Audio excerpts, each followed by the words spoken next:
পাকিস্তানের মদতপুষ্ট সন্ত্রাসীদের দ্বারা ভারতবর্ষের উপরে নিরীহ নাগরিকদের উপর আক্রমণ, এটা একটা নতুন কিছু নয়।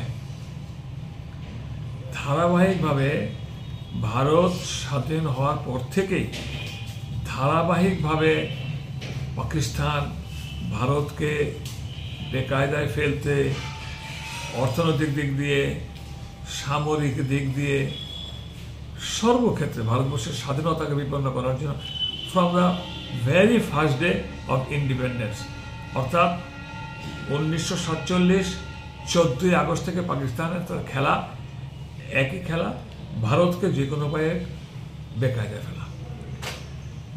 সে প্রথম দিন থেকে চলছে। আমাদের মাননীয় প্রধানমন্ত্রী নরেন্দ্র মোদীজি 14 সালে প্রধানমন্ত্রী হওয়ার পর থেকে রাজনৈতিকভাবে, কূটনৈতিকভাবে, বিভিন্নভাবে পাকিস্তানের এই নেগেটিভ অ্যাটিটিউডগুলোকে মোকাবিলা করে আসছেন। একের পর এক পাকিস্তান কখনো ধর্মের কার্ড খেলে, কখনো তো সন্ত্রাসবাদের কার্ড তো তাদের কমন। আন্তর্জাতিক ক্ষেত্রে ভারতবর্ষকে বদনাম করার জন্য সেটা রাষ্ট্রসংঘে হোক, বিভিন্ন ক্ষেত্রে পাকিস্তান বরাবর চেষ্টা করে আসছে। পাকিস্তানে শান্তি ফিরে এসছে, কাশ্মীরে শান্তি ফিরে এসছে। লক্ষ লক্ষ পর্যটক যাচ্ছেন কাশ্মীরে পর্যটনের জন্য। ধীরে ধীরে 370 ধারা উঠে গেল কাশ্মীর থেকে। পাকিস্তান প্রমাদ গুনছে। আর এই কাশ্মীর ছিল তাদের খেলা সবচেয়ে মূল অংশটা, যেটাকে দিয়ে পাথর ছড়ানো, ওখানটা বাচ্চাদের, শিশুদেরকে দিয়ে উগ্রপন্থী তৎপরতার মাধ্যমে কাশ্মীরের সমস্ত শান্তি সুস্থিতি বিনষ্ট করা, ভারতবর্ষের শান্তি সুস্থিতি বিনষ্ট করা, লাখো লাখো কাশ্মীরি পণ্ডিতদেরকে কাশ্মীর ছাড়া করা এবং ভারতবর্ষের ভিতরেই অন্তর্ঘাতমূলক কাজকর্মে সাহায্য করে আসছিল পাকিস্তান। এর মধ্যে কিছু ভারতবাসীও পাকিস্তানের সঙ্গে সংযুক্ত ছিল ভারতকে বদনাম, ভারতকে বেকায়দায় ফেলতে। শান্তি ফিরে এসেছিল যখন সমস্ত ভারতবর্ষের এই শান্তির সুস্থিতির বাতাবরণ, অতর্কিত আক্রমণ, যে কোনো জায়গায় হামলা, রেল স্টেশন, মন্দিরে হামলা, এগুলো বন্ধ হয়ে গিয়েছিল মোদীজির শাসনে। আন্তর্জাতিক ক্ষেত্রে ভারতবর্ষের সুনাম বৃদ্ধি হচ্ছিল। অর্থনৈতিকভাবে ভারতবর্ষ বিকাশের দিকে এগিয়ে যাচ্ছিল, বিকশিত ভারতের দিকে এগিয়ে যাচ্ছিল।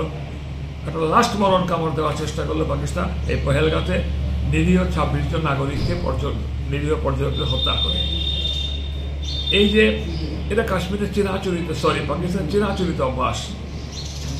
যেখানে যেখানে কাশ্মীর সীমান্ত আছে সেখানে সেখানে তারা এই নগ্ন খেলায় মেতে উঠে। এই যে পর্যটকদের হত্যা অত্যন্ত দুঃখজনক, বেদনাহত, মর্মান্তিক, যার নিন্দা করার কোনো ভাষা নেই। সমগ্র ভারতবাসী আসছে ক্ষোভে, দুঃখে, রাগে ফুঁসছে যে অতর্কিতে এই নাগরিকদের, নিরীহ নাগরিকদের হত্যা। ভারতবর্ষের রক্ত টকবক করে ফুটছে। মোদীজি বলেছেন যে একটা উগ্রপন্থীকেও এভাবে ছাড়া হবে না। এখন এই সকল কারণে এরা যুদ্ধের দামামা বেজে উঠেছে। আমরা পাকিস্তানকে একটা সবক শেখাতে প্রস্তুত ভারতবাসী হিসাবে। আমরা মনে করি এইবারই পাকিস্তানকে চিরতরে শিক্ষা দিতে হবে একটা, যে তোমরা অনেক করেছো ভারত বিরোধিতা করতে করতে পাকিস্তান নিজেও আজকে শেষ। পাকিস্তান আজকে টুকরো টুকরো হওয়ার আশঙ্কায় রয়েছে এবং পাকিস্তানকে সবক শেখানো দরকার। এটা হচ্ছে আমার বড় কথা। সেই সঙ্গে যারা নিহত হয়েছেন তাদের পরিবারবর্গের প্রতি আমাদের সমবেদনা, আমাদের ভালোবাসা রইল। তারা যেন শোকটা কাটিয়ে উঠতে পারে। যারা গেছেন আর তো ফিরিয়ে আনতে পারবো না, কিন্তু যারা গেছেন তাদের অভাব কিন্তু ওই পরিবারগুলো তার ভরাট হবে না।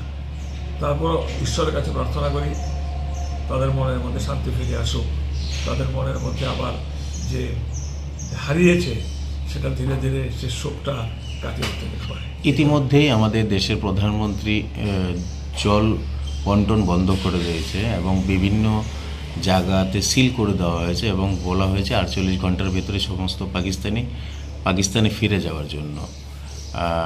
এটাতে কতটুকু ফলপ্রসূ হবে কি বলবেন আপনি? ফলপ্রসূ কতটুকু সময় বলবে। তবে পাকিস্তানের উপরে একটা চাপ সৃষ্টি হয়েছে। পাকিস্তানের সমস্ত আম নাগরিক কিন্তু এই সকল জিনিস চায় না, হত্যা চায় না, রক্তপাত চায় না। কিন্তু পাকিস্তান তো অ্যাকচুয়ালি মুখে গণতন্ত্র, actually Pakistan dictated and guided by the army force. এই আর্মি ফোর্সের দ্বারা পাকিস্তানের গণতন্ত্রটাকে পরিচালনা করা হয়। সুতরাং গণতন্ত্র পাকিস্তানের কাছে যেটা, সেটা একটা আইওয়াস মাত্র, সব আর্মিরা। সেই অটলজির সময়ও নওয়াজ শরীফ ছিলেন পাকিস্তানের প্রধানমন্ত্রী। মোশাররফ সাহেব কী করলেন, নওয়াজ শরীফকে অন্ধকারে রেখে কালকে যুদ্ধ শুরু করে দিলেন। 17 দিন যুদ্ধ টিকতে পারল না পাকিস্তান। আজকেও পাকিস্তানের এই যে ভূমিকা, এখন নওয়াজ শরীফের ভাই হচ্ছেন শাহনাজ শরীফ পাকিস্তানের প্রধানমন্ত্রী। উনি বুঝতে পারছেন কিন্তু যে উনি সামরিক বাহিনীর হাতের প্রেরণক হয়ে গিয়েছেন। ডিসিশন নেওয়ার মালিক কিন্তু পাকিস্তানের গণতান্ত্রিক সিস্টেমে গণতান্ত্রিক যে মন্ত্রিসভা, তারা নয়। ডিসিশন পাকিস্তানে বরাবরই নেয় সামরিক বাহিনী। সুতরাং সিন্ধু নদের জল আটকে দিয়ে তাদেরকে কৃষিক্ষেত্রে, তাদেরকে ইন্ডাস্ট্রির ক্ষেত্রে একটা বিরাট বাধার সৃষ্টি হয়েছে। ঝিলম নদীর জল ছেড়ে দিয়ে পাকিস্তানে বন্যার সৃষ্টি হয়েছে। পাকিস্তানকে প্রেশারে না ফেললে, পাকিস্তানকে চাপে না ফেললে, তারা তো অনেকবার প্রেশারে চাপে পড়েছে, তারা এখন শোধরায় না। কারণ তাদের এখন আমাদের সীমান্ত অঞ্চলের তাদের আরেকটা নতুন বান্ধব বেড়েছে, যেটা বাংলাদেশ। বাংলাদেশে ভারত বিরোধিতা করছে। আর চীন তো আছেই। চীনের লক্ষ্য ভারতবর্ষের উন্নয়ন, অগ্রগতি, অর্থনৈতিক বিকাশকে স্তব্ধ করে দেওয়া। তাই পাকিস্তানকে বরাবরই চীন মদত দেয়। এছাড়া আরও দূরে কিছু কিছু কান্ট্রি আছে, যেমন তুরস্ক আছে, রাশিয়ার থেকে ভেঙে যাওয়া আরও কিছু কিছু কান্ট্রি আছে।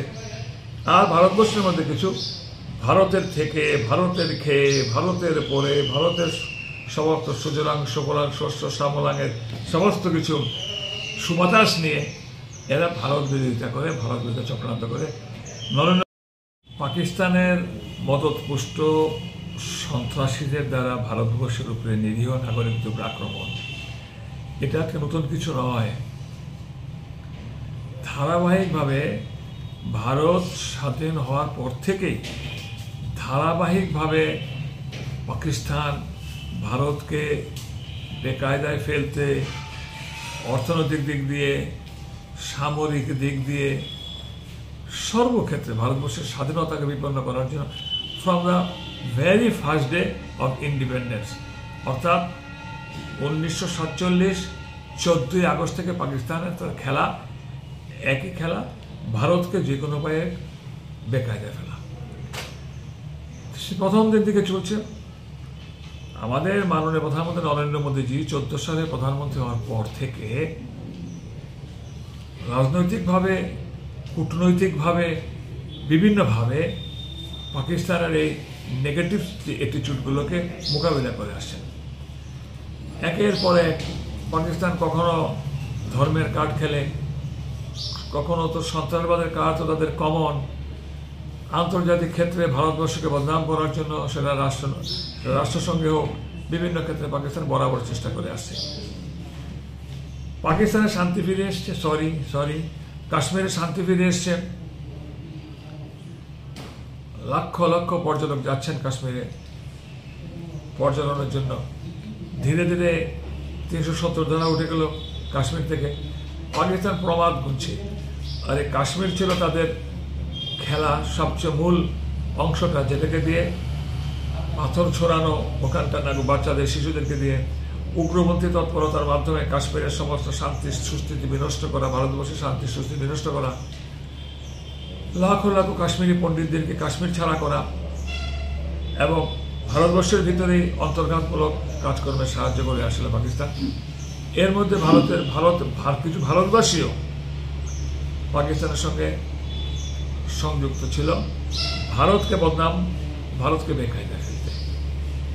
শান্তি ফিরে এসেছিল যখন সমস্ত ভারতবর্ষ এই শান্তির সুস্থিতির বাতাবরণ, অতর্কিত আক্রমণ, যে কোনো জায়গায় হামলা, রেল স্টেশন, মন্দিরে হামলা, এগুলো বন্ধ হয়ে গিয়েছিল মোদীজির শাসনে। আন্তর্জাতিক ক্ষেত্রে ভারতবর্ষের সুনাম বৃদ্ধি হচ্ছিল।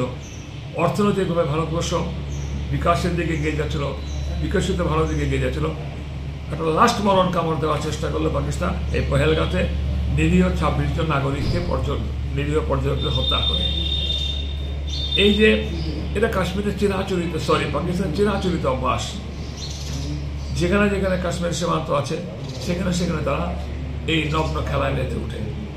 এই যে পর্যটকদের হত্যা অত্যন্ত দুঃখজনক, বেদনা হতো মর্মান্তিক, যার নিন্দা করার কোনো ভাষা নেই। সমগ্র ভারতবাসী আসছে কিন্তু ক্ষোভে, দুঃখে, রাগে ফুসছে যে অতর্কিতে এই নাগরিকদের, নিরীহ নাগরিকদের হত্যা, ভারতবর্ষের রক্ত টগবগ করে ফুটছে। মোদীজি বলেছেন যে একটা উগ্রপন্থীকেও এভাবে ছাড়া হবে না। এখন এই সকল কারণে এরা যুদ্ধের দামামা বেজে উঠেছে। আমরা পাকিস্তানকে একটা সবক শেখাতে প্রস্তুত ভারতবাসী হিসাবে। আমরা মনে করি এইবারই পাকিস্তানকে চিরতরে শিক্ষা দিতে হবে একটা, যে তোমরা অনেক করেছো ভারত বিরোধিতা করতে করতে পাকিস্তান নিজেও আজকে শেষ। পাকিস্তান আজকে টুকরো টুকরো হওয়ার আশঙ্কায় রয়েছে এবং পাকিস্তানকে সবক শেখানো দরকার। এটা হচ্ছে আমার বড় কথা। সেই সঙ্গে যারা নিহত হয়েছেন তাদের পরিবারবর্গের প্রতি আমাদের সমবেদনা, আমাদের ভালোবাসা রইল। তারা যেন শোকটা কাটিয়ে উঠতে পারে। যারা গেছেন আর তো ফিরিয়ে আনতে পারবো না, কিন্তু যারা গেছেন তাদের অভাব কিন্তু ওই পরিবারগুলো তার ভরাট হবে না। তারপর ঈশ্বরের কাছে প্রার্থনা করি তাদের মনের মধ্যে শান্তি ফিরে আসুক, তাদের মনের মধ্যে আবার যে হারিয়েছে সেটা ধীরে ধীরে সে শোকটা কাটিয়ে উঠতে পারে। ইতিমধ্যেই আমাদের দেশের প্রধানমন্ত্রী